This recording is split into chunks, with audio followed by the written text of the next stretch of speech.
Hi, many of you have heard the story of the tortoise and the hare, but have you heard the story of the sea hare? I didn't know what a sea hare was, so I looked it up. This all happened one day this spring as my daughter and I were walking on the beach and came across this desperate little sluggish creature being dried out by the sun and speckled by sand. She said, "Don't touch it, Mom. It's probably poisonous." So I took my one finger and I touched it.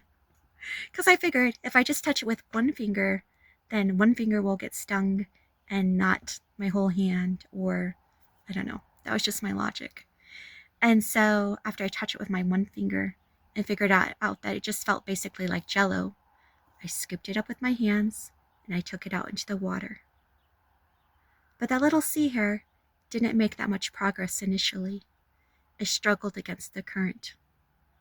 So then after a few moments, I scooped up that little sea hare again and took it out into deeper waters.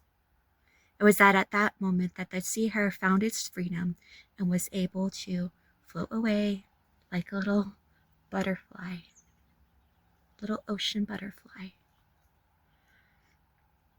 I know that we've been carrying a lot lately.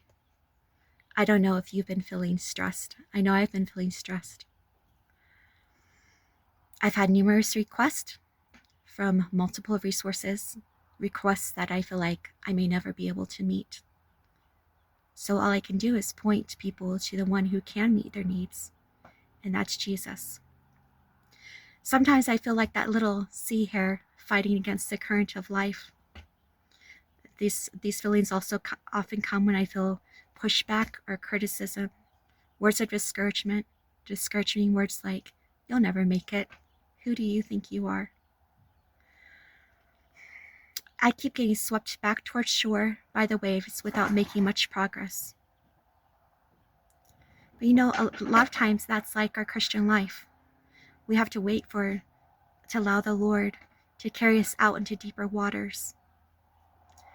If we keep struggling in our own effort close to the shore, we're never going to make any progress. One of my favorite childhood poems growing up was Footprints, where the phrase says, "It was then that I carried you." The Bible tells us not to lean on our own understanding.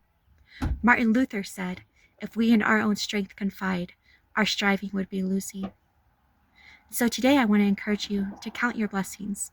When upon life's billows you are tempest tossed, when you are discouraged, thinking all is lost, count your many blessings, name them one by one, and it will surprise you what the Lord has done. So how have you seen the Lord blessing you?